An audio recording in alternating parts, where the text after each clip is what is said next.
Bismillahirrahmanirrahim. Alhamdulillahi rabbil alamin. Wassalatu wassalamu ala asyrafil anbiya'i wal mursalin wa ala alihi wa sahbihi ajma'in.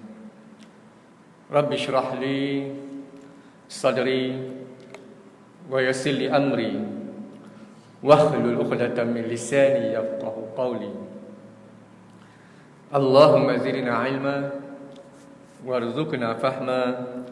Allahumma zidna ilma warzuqna fahma. Allahumma zidna ilma warzuqna fahma. Amma ba'd. Alhamdulillah thumma alhamdulillah. Bersyukur kita kepada Allah Subhanahu wa taala. Pada malam ini kita dapat bersama untuk berada di sini dalam majlis ilmu, juga dikenali sebagai taman-taman syurga, ataupun dalam bahasa Arab kita sebut raudah. Raudatun min riyadil jannah. Raudah itu taman, kalau dalam bahasa Arab juga raudah itu maksudnya taman permainan. Termasuk juga maksud raudah ialah kindergarten tadika. Jadi kita bukanlah berada di tadika, tapi kita berada dalam taman, salah satu daripada taman-taman syurga, untuk membangkitkan kembali hati-hati kita yang mungkin terlalai dengan urusan dunia, yang mungkin terleka dengan dan juga alpa dengan kerja seharian kita. Jadi insya-Allah dengan keadaan kita, keberadaan kita di sini, dengan menanti antara waktu maghrib dan isyak, moga-moga kita dilimpahi dengan barakah dan juga rahmat dari Allah Subhanahu wa taala. Tengok pula kes di Putrajaya 24 jam yang lepas dah 399. Kita pun tak tahulah nak kata dari manakah semua itu hadir dan datang. 2-3 hari lepas Masjid Mahmudiyah Pesiri 18 terpaksa ditutup sekejap. Jadi beliau melihat keadaan begitu, mau tak mau kita pun kena menguatkan lagi lah, orang kata ikut apa yang telah disarankan oleh pihak berkuasa, iaitu follow lah SOP yang telah ditetapkan.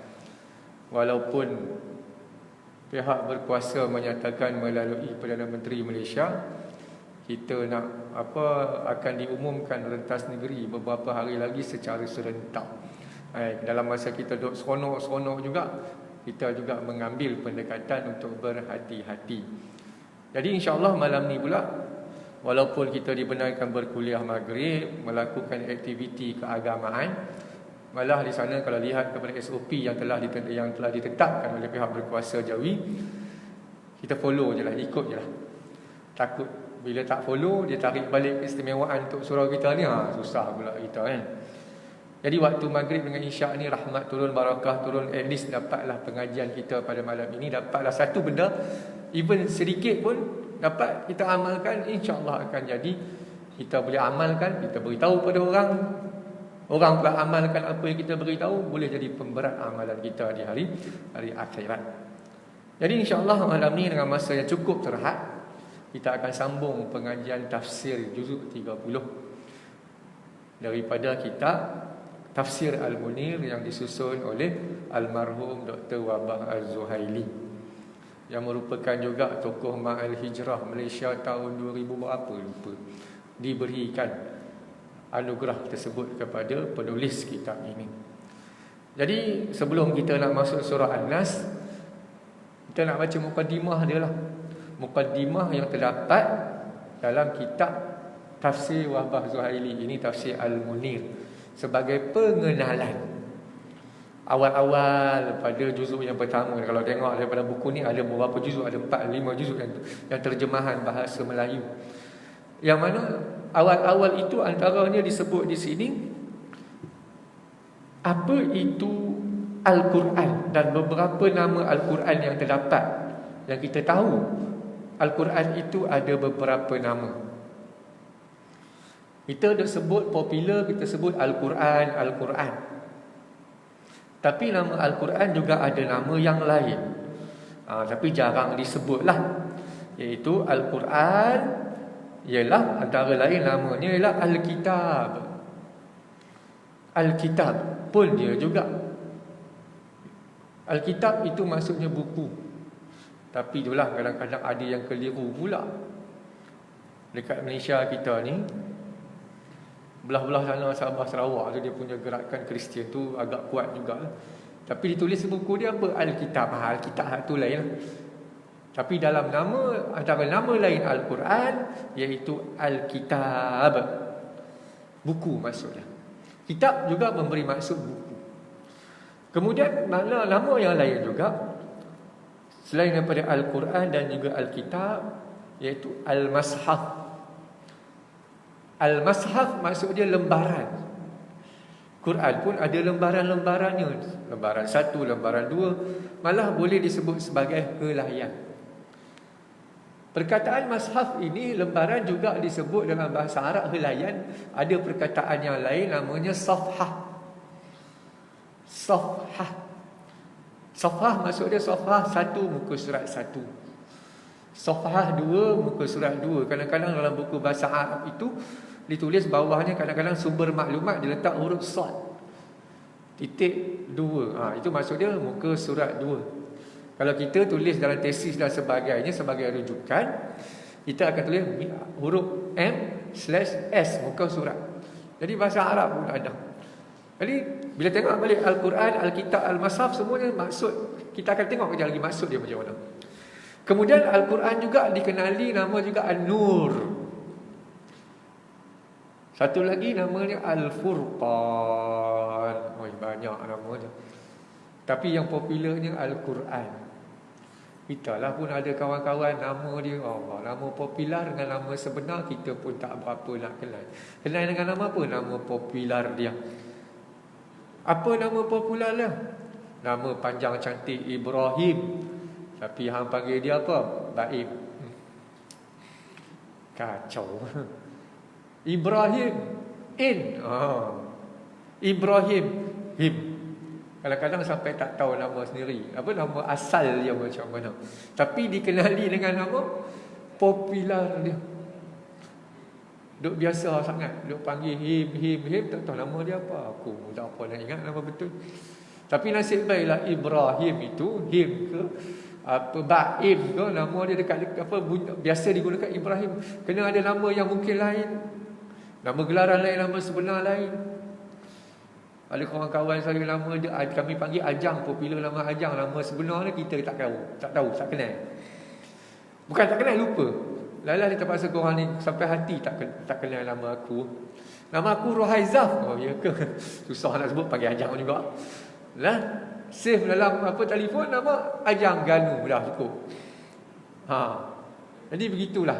Kita banyak menggunakan perkataan Al-Quran. Jadi apa itu Al-Quran? Setiap satu tu, Al-Quran, Al-Kitab, Al-Mashaf, An-Nur, Al-Furqan, dia ada maksud-maksudnya. Jadi Al-Quran, kerana apa namanya Al-Quran? Ini kerana li'annahu at-tanzil al-matlu al-makru. Ini saya ambil daripada muqaddimah yang awal tafsir Al-Munir yang bersih bahasa Arab. Li'annahu, kerana sesungguhnya at-tanzil. At-tanzil itu maksud diturunkan, turun. Kita sebut nuzulul Quran. Nuzul itu maksud dia turun. Turunnya Al-Quran. Turunnya Al-Quran itu at-tanzil, penurunan. Al-matlu al-makru, yang dibaca secara tilawah dan juga dibaca, maksud dia gitu. Jadi Al-Quran ni benda yang dibaca. Memang kita buka je Quran, kalau belakang kita jumpa surah An-Nas. Tapi kita tak mula lagi lah, insyaAllah kita akan masuk sikit-sikit surah An-Nas ini. Kalau buka muka depan ada Al-Fatihah. Ini keistimewaan orang Islam. Teringat dalam apa hari tu, siapa tu ada Islamic speaker daripada from US, nama dia Yusuf Istas tak silap. Dia bagi talk. Dia nak compare kan orang Islam dengan bukan Islam Kristian. Dia sebagai bekas padri. Dia kata nak compare kan orang bukan Islam dengan orang Islam. Kebetulan dalam talk tu ada juga orang bukan Islam. Dia kata ni Quran ni, Quran. Quran itu tak ambil. Quran dia pegang gitu lah, ni Quran. Contohlah, ni Quran ni kata orang Islam ni hebat tak hebat walaupun dia tak hafal semua Quran. Tapi at least paling tidak dia tahu kedudukan surah ada yang dalam Al-Quran. Oh dia. Walaupun tak baca sangat. Kenapa? Masuk kita lah kan. Apa dia? Lepas tu dia kata kawan-kawan yang non-Muslim from the Christian, dengar ni, listen properly. Sambil-sambil tu ramai audience yang orang Islam. Okey. Paling tidak orang Islam akan tahu surah-surah ni. Okey, sekarang muka surat depan, surah apa? Sila baca. Tu dia. Satu dewan pun. Bismillahirrahmanirrahim. Alhamdulillahirabbil alamin. Ar-Rahmanir-Rahim. Si tahu. Okey. Sekarang muka surat paling terakhir buka. Dia pun buka. Ada baca surah apa? Yang Islam pun jawab. Qul a'udzu birabbin nas, malikin nas. Depan ingat, belakang ingat. Kadang-kadang yang tengah pun dia orang ingat. Apa dia? Surah Al-Kahf, juzuk 15. Cuba baca tak? Oh dia. Bacalah, ada yang pandai tu bolehlah baca. Ingat, alhamdulillahillazi anzala ala 'abdihi alkitaba wa lam yaj'al lahu 'iwaja. Alhamdulillahillazi anzala ala 'abdihi alkitaba wa lam yaj'al lahu 'iwaja. Maksud dia apa? Segala puji bagi Allah yang menurunkan Al-Quran, tidak ada bengkang-bengkok rosak kat mana, langsung tak ada. Oh, itu maksud dia ayat dia. Jadi inilah keistimewaan orang Islam ni. Cuba tanya orang bukan Islam, orang Kristian. Agak-agak tahu dah apa kat muka surat depan. Agak-agak tahu dah apa yang di muka surat tengah. Agak-agak tahu dah apa di muka surat belakang. Tak tahu. Maknanya kita walaupun dalam keadaan tak baca Quran, kurang-kurang kita tahu. Yang depan surah Fatihah, yang tengah ada surah Al-Kahfi, yang belakang ada surah An-Nas. Kerana Al-Quran itu maksud dia membaca. Kemudian yang kedua, Al-Kitab. Al-Kitab ni asal perkataan dia, kalau belajar bahasa Arab, perkataan dia root dia kataba. Kitab, kataba. Kalau tulis dalam Jawi ataupun perkataan dalam bahasa Arab, kaf ta alif ba, kitab. Dia kod mana pun dia ada refer kepada perkataan yang asal 3 huruf. Kataba, maksud dia telah menulis. Dia ada 10 huruf perkataan tu, kena ingat. Macam kita lah, Al-Qudus, buang alif lam, Qudus. Qudus tu maksud suci, kesucian. Qaf dal waw sin. Tapi dia ada perkataan yang asal dia 3 huruf. Qaf dal sin, qadasa. Itu memang bahasa Arab itu. Kebanyakan perkataan dalam bahasa Arab ada refer kepada situ. Daripada tulisan, akhirnya Al-Kitab maksud dia boleh diterjemah sebagai buku. Jadi di sini dimaksudkan Al-Kitab ialah li'annahu yajma'u anwa'an minal qisas wal ayat wal ahkam wal akhbar. Maksud kitab di sini ialah himpunan. Himpunan pelbagai anwa'an minal qisas, min qisas. Pelbagai daripada bentuk-bentuk cerita-cerita yang ada di dalam Al-Quran. Banyak cerita. Cerita apa? Cerita pasal Nabi dan sejarah ada, tapi tak sebanyak cerita-cerita yang berkaitan dengan umat-umat terdahulu lagi banyak. Ada tapi tak banyak lah kalau nak buat cerita-cerita. Nak didividkan cerita-cerita yang ada di dalam Al-Quran. Malah ada seorang ilmuwan juga buat satu buku dipanggil Qisasul Quran. Kisah-kisah yang terdapat dalam Al-Quran. Wah, jenuh lah nak baca, macam-macam cerita ada. Jadi dalamnya terdapat pelbagai jenis kisah-kisah, wal ayat, dan juga ayat-ayat. Sependek-pendek ayat, sependek-pendek surah, sepanjang-panjang ayat. Satu ayat tapi panjang semuka. Oh, sudah. Satu ayat tapi semuka. Daripada atas sampai bawah satu ayat. Dia punya wakaf dia banyak lah. Tapi dikira satu ayat daripada atas sampai bawah. Ia berkaitan dengan surah. Ia berkaitan dengan ayat yang berkaitan dengan hutang. Oh dia hutang. Mana nak tunjuk apa? Daripada atas sampai bawah satu ayat. Jangan main-main dengan hutang lah. Kalau ada hutang, sila bayar. Kita ada baca doa, wa na'udzubika min al-ghabatid dain, ya Allah ya Tuhanku. Minta perlindungan daripada apa? Hutang yang melampau. Saat-saat tadi Tok Imam kita baca juga.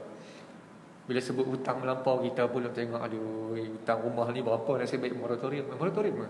Hutang kereta lagi, hutang motor tak apa, boleh bayar tak mahal.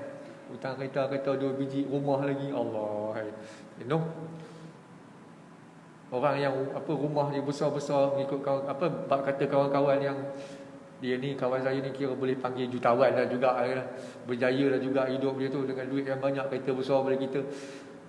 Buka kedai kat Jalan Duta Republika sana tu. Lalah kali bungkus. Kenapa? COVID-19. Dia kata orang-orang yang duit banyak ni, rumah besar-besar, terpaksa jual perabot dengan harga murah. Sebab apa? Kita alhamdulillah bila fikir-fikir balik, Allah ada kat rezeki walaupun tak banyak.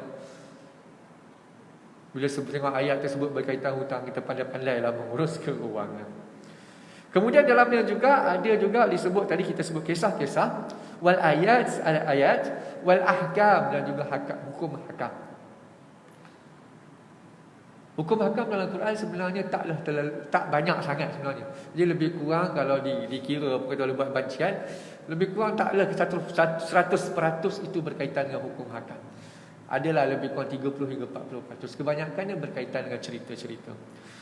Wal akhbar ini juga masuk berkaitan dengan cerita ataupun sejarah. Itu maksud Alkitab. Kemudian Mashaf. Mashaf ini disebut sebagai hiya qita'atun min jildin aw waraqin yuktab fihi. Mashaf ini ialah satu kepingan daripada kulit ataupun kertas yang ditulis di atasnya. Ini dululah, sekarang tak ada tulis dengan apa di atas kulit. Tapi kalau melihat kepada cerita pembukuan Al-Quran, banyaknya Al-Quran itu dihimpun di atas, ditulis-tulis di tulang, ditulis di pelepah-pelepah kamar.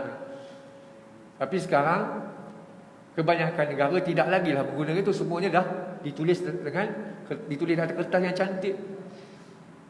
Kalau di Sudan, saya sempat agak duduk Sudan dalam 7 bulan begitu. Dia orang menghafal Quran bukan buka Quran. Rasanya kita semua dapat lah FB macam mana ada kita punya NGO pergi ke sana, pergi satu kawasan, mereka menghafal Al-Quran itu dengan menggunakan papan loh. Loh itu papan. Ambil pen kayu, celup dalam dakwat, ditulis tak papan loh. Tulis satu ayat, cuba hafal.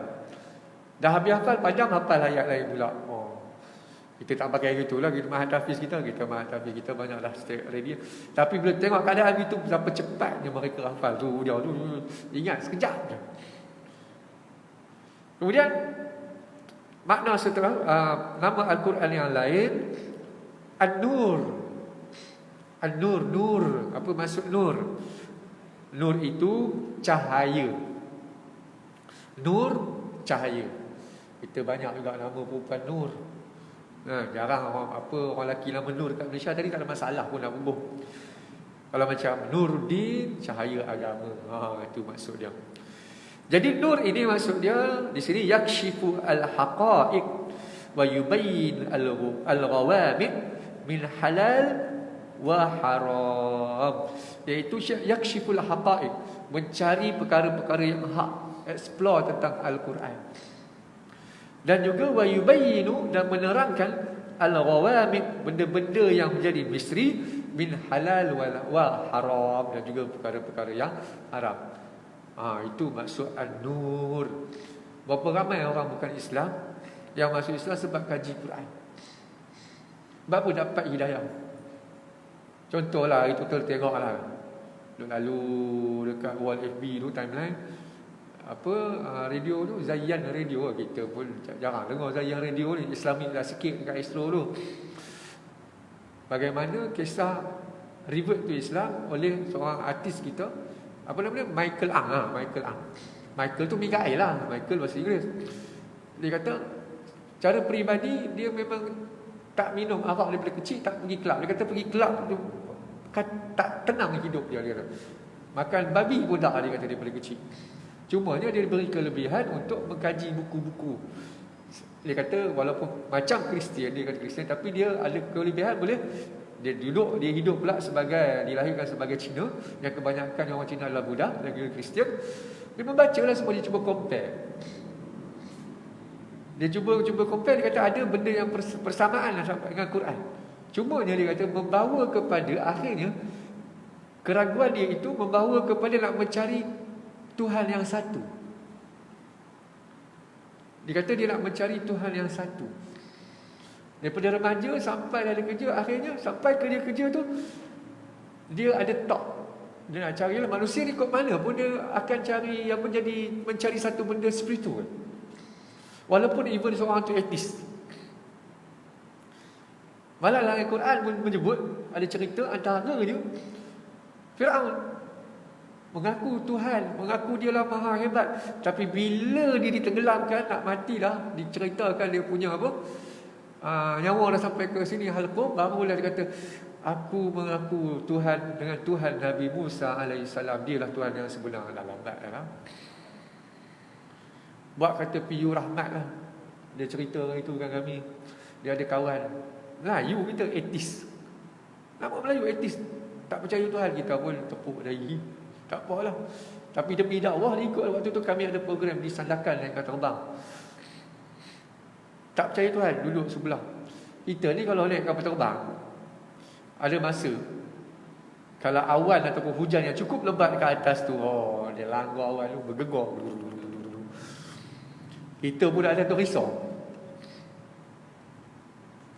Pernah berlaku sekali lah, bukan berlaku pada saya, berlaku pada kawan orang rumah. Waktu tu nak pergi meeting ke Langkawi, naik Malindo Air kita pun, dia naik mas. Tapi Malindo Air tu asyik delay. Rupanya di Langkawi hujan lebat. Waktu tu banjir sebelum Covid tu. Bulan 12 pergi, bulan 3 tu nak Covid. Lebat, selebat-lebatnya sampai kapal terbang ke atas tak boleh turun, pusing ke atas 3 jam. Tu dia kan. Padahal patut sampai dalam masa sejam. Kami di KLIA delay. Jadi bila kapal terbang lalu dekat awan begitu, dia akan bergegar. Kali nak jadi takdir, Tuhan terlalu di kawasan awan tersebut, bergegar dengan agak kuat. Itu Piyu Rahmat kata apa? Kawan sebelah tiba-tiba, oh my God, percaya Tuhan ke kau? Percaya juga kau Tuhan tu sebut God tu? Manusia macam mana kerdil, perlukan kepada manusia lah, memang perlu kepada God. Itu juga Michael Ang kata, saya mencari Tuhan. Akhirnya dia kata dia nak ada rasa spiritual. Sebelum tidur dia bercakap dengan Tuhan tu, dia sebut sendiri, dia kata the only one. The only one.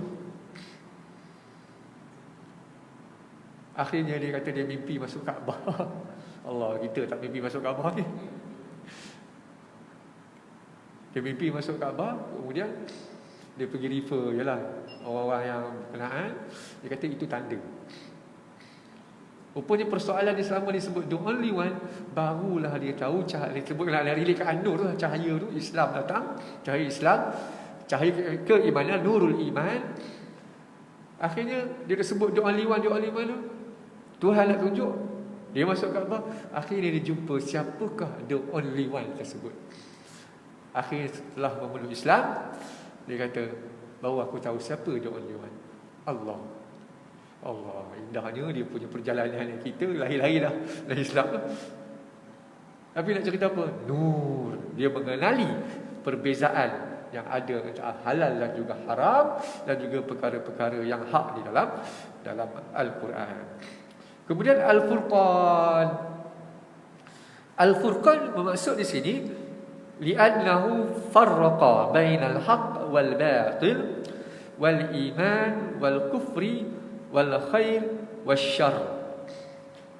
Iaitu furqan maksud dia membezakan, perbezaan. Perbezaan apa?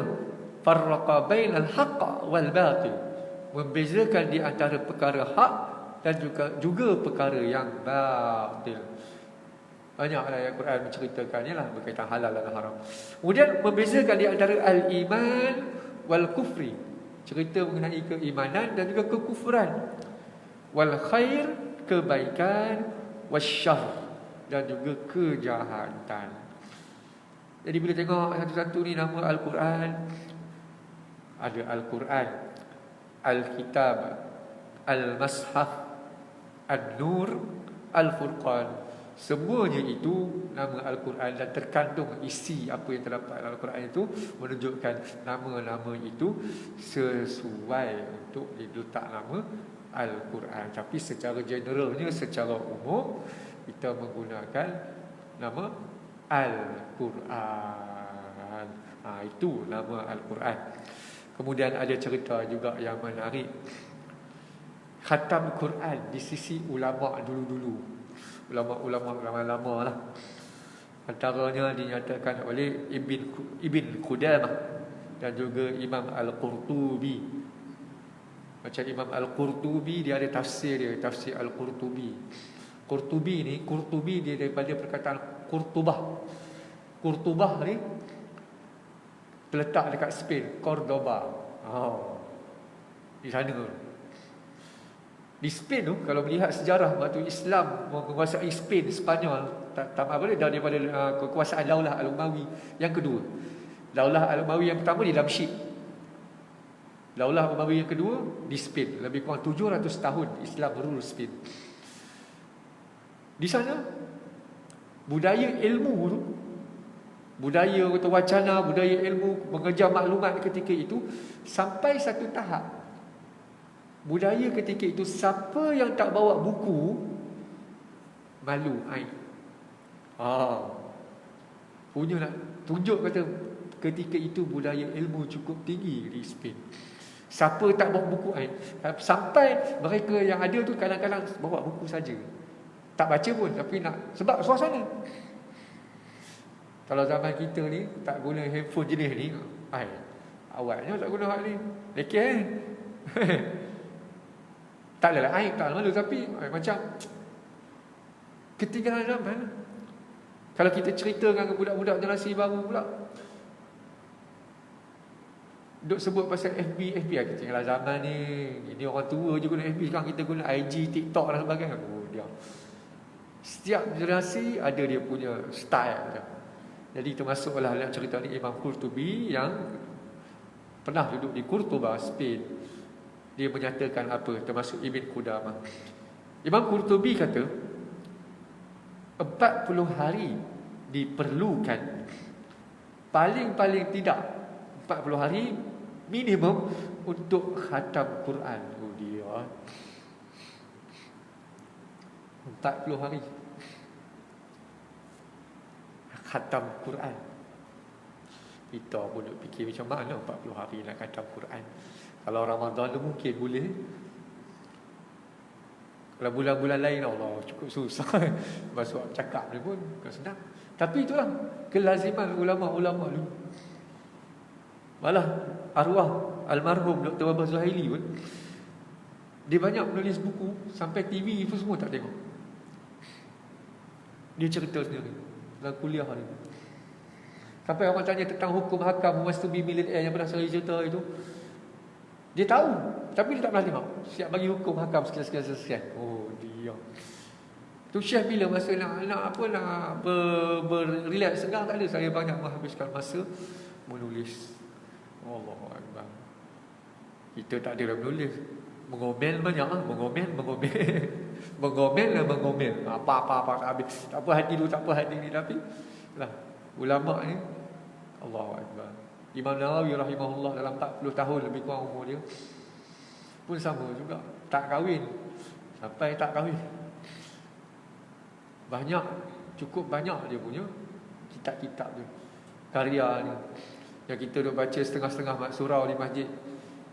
Kuliahkan kitab hadis Riyadhus Salihin Imam Nawawi rahimahullah. Alhamdulillah, masa belajar di Syria dulu, Imam Nawawi ni dia berasal daripada Syria, kampung Nawa daripada Nawawi. Tahulah daripada kampung Nawa. Tapi sayangnya kuburnya telah diletupkan oleh pihak-pihak yang tak bertanggungjawab. Dapatlah tiap kali pelancong Malaysia datang, kita akan bawa pergi Kampung Nawa, ziarah kubur Imam Nawawi rahimahullah. Punyalah karomah Imam Nawawi ni, dicerita, ditulis kat dinding tu, masuk dalam buku, menulis buku waktu malam keluar lampu cahaya. Umur 40 tahun, tapi kitabnya Masya Allah. Contohlah nak ambil kitab Majmuk 20 jilid, sini sampai sini. Tu ada lagi kitab-kitab lain. Ada Solihin apa semua. Kita pun fikir 40 tahun, macam mana Imam Nawawi boleh menulis dengan keadaannya begitu. Kuburnya naik, makam dia, kuburnya ada pokok tumbuh. Di pokok tu dulu, di daunnya ada tulis Allah Muhammad. Itu ramailah buat khurafat di situ. Penduduk kampung ni cerita, kata kami terpaksa matikan letak racun pada dahan-dahan supaya tak keluar daun. Akhirnya tinggal pokok dengan dahannya. Itu pun ada tulisan Allah Muhammad yang nampak. Tapi ada pihak tak bertanggungjawab. Sejak krisis Syria, membom kawasan tersebut. Habis kubur Imam Nawawi rahimahullah. Imam Nawawi pula duduk di Kampung Nawa tu berdekatan dengan kita duduk belajar sirah Rasulullah. Rasulullah berniaga waktu kecil ke Syam, Busra Syam. Tak jauh dari situ juga. Banyak cerita sejarah, tak apalah kita nak cerita ni lah. Kemudian Ibn Khudamah kata, makruh bagi sesiapa yang melewatkan khatam Quran ini lebih daripada 40 hari. Allah, kita duduk relax lagi lengkang ni. Ini makruh bagi ulama khatam Quran lewat daripada 40 hari. Kita nak buat macam tak boleh lah. Paling-paling tidak pun sebelum tidur, bacalah surah Al-Mulk. Dalam 5 minit lah, baca merangkak pelan-pelan. Sebab apa? Surah Al-Mulk ni, kalau melihat dia punya fadilat dia, antaranya ialah surah Al-Mulk ni ada nama dia lain pula, Al-Najiyah, Al-Munjiyah. Al-Najiyah, Al-Munjiyah ni maksud penyelamat. Bila baca surah Al-Mulk ni, dia akan menyelamatkan kita daripada azab kubur. Allah. Dia bagi lalu azan dulu tak? Bagi azan kita sambung sikit.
Jadi disebut di sini khatam Quran dalam 40 hari. Khatam. Kita kalau di Malaysia ni biasa khatam Quran. Ada majlis nak buat majlis. Tak ingat waktu kecil-kecil umur 10, 11 gitulah. Bila balik rumah arwah opah dekat Kuala Kangsar, Sayur Lembah. Kebetulan ada mak saudara nak nikah, nak kahwin. Kita pula kebetulan nak habis Quran. Oh, seronok buat majlis khatam Quran. Ada makan, ada minum, penuhi kelara. Sekarang tak buat dah, tak tahu lah ada ke tak ada dah. Ingat lagi waktu kecil. Majlis khatam Quran, duduk kat atas apa dengan perhatian sekali mak saudara tu baca khatam, majlis khatam Quran. Habuk sungguh dululah. Bila sebut khatam, khatam ni kalau kita terjemah dalam bahasa kita maksudnya habis lah. Tapi sebenarnya khatam ni kalau ikut dalam bahasa Arab, kalau terjemah betul-betul, khatam ni tutup rapat-rapat tak boleh buka. Tutup rapat-rapat tak buka. Itu dalam bahasa Arab dia sebut cop khatim. Cop khatim, cap mohon khatim. Dah cop tu kena pula urusan Seri Paduka Baginda, memang tak boleh buka lah. Tutup rapat tak boleh buka, nak buka kemudian. Kita pula khatam Quran, tutup rapat-rapat tak buka dah sampai ke tu. Sudah mengambil semangat daripada perkataan bahasa Arab yang asal apa? Khatam Quran. Khatam tak buka, tutup tak buka. Jadi bila tengok balik sepatutnya dengan nama Al-Quran itu, dengan Al-Quran kena baca. Al-Furqan, perbezaan, mengenali perbezaan halal dan haram contohnya.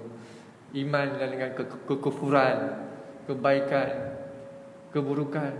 Jadi menuntut kita membaca Al-Quran lah. InsyaAllah kita akan mulakan surah An-Nas. Tapi sebelum nak masuk tu kita kena tengok juga apa yang ada sebagai pengenalan Al-Quran. Jadi bagaimana Al-Quran itu diturunkan? Bagaimana Al-Quran diturunkan? Selain pada makhluk Nabi, kita dah masuk bulan Rabiul Awal, nak mengenal Rasulullah sallallahu alaihi wasallam.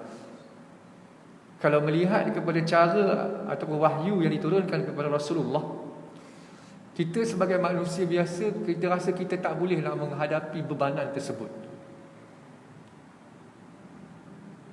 Rasulullah sallallahu alaihi wasallam berkorban diri dia sebagai manusia biasa menerima wahyu tersebut. Antaranya bila ditanya kepada Rasulullah, sahabat tanya, apakah cara wahyu yang paling susah bagi kamu wahai Rasulullah? Yang paling susah bagi kamu wahai Rasulullah. Rasulullah kata antara yang paling susah dan mungkin menyesatkan aku ialah apabila wahyu itu nak turun kepada aku, ada bunyi loceng yang amat kuat. Orang lain tak dengar, Rasulullah dia dengar. Rasulullah kata kamu dengar seperti bunyi tebuan sedang datang gitu je. Tapi aku mendengar loceng amat kuat sehingga Rasulullah macam separa dalam keadaan separa sedar tak sedar begitu.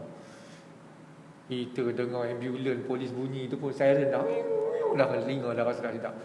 Bayangkan itu yang paling berat Rasulullah sallallahu alaihi wasallam menerima wahyu. Yang Quran itu diturun bukanlah sekaligus, tetapi selama 23 tahun. Ini bukan sekaligus turun, tapi selama 23 tahun. 13 tahun di Madinah, di Mekah, 10 tahun di Madinah. Ni kena ingat. Kok lah ada anak-anak tanya ke cucu tanya, "Tok, ayah, Quran turun berapa lama?" Kena ingat 23 tahun. Dia turun secara berperingkat-peringkat. Diturunkan kepada Nabi Muhammad melalui perantaraan Jibril alaihissalam secara berperingkat-peringkat mengikut keadaan, situasi, dan kadang-kadang ada soalan-soalan yang ditanya oleh sahabat memerlukan jawapan, maka diturunlah ayat-ayat tersebut. Itu cara Al-Quran itu diturunkan. Malah Al-Quran juga diturunkan pada bulan Ramadan. Tapi bukan Quran dia turun bulan Ramadan.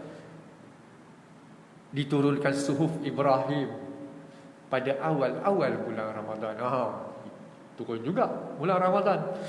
Diturunkan Taurat pula setelah berlalunya 2 hari Ramadan. Bulan Ramadan juga. Kemudian diturunkan Injil setelah berlalunya 13 hari Ramadan. Diturunkan Al-Quran.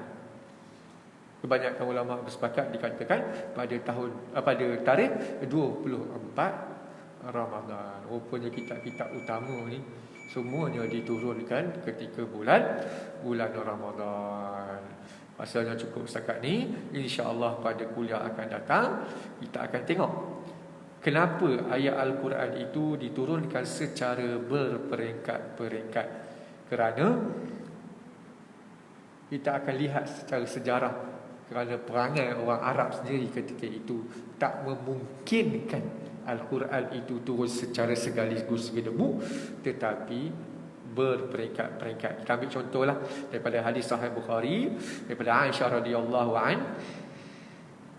Orang tanya kepada Aisyah, kenapa Al-Quran itu diturunkan secara berperingkat-peringkat, sikit-sikit? Aisyah kata, kalaulah Al-Quran itu diturunkan dengan ayat apa? La tashrabul qamar, jangan minum arak.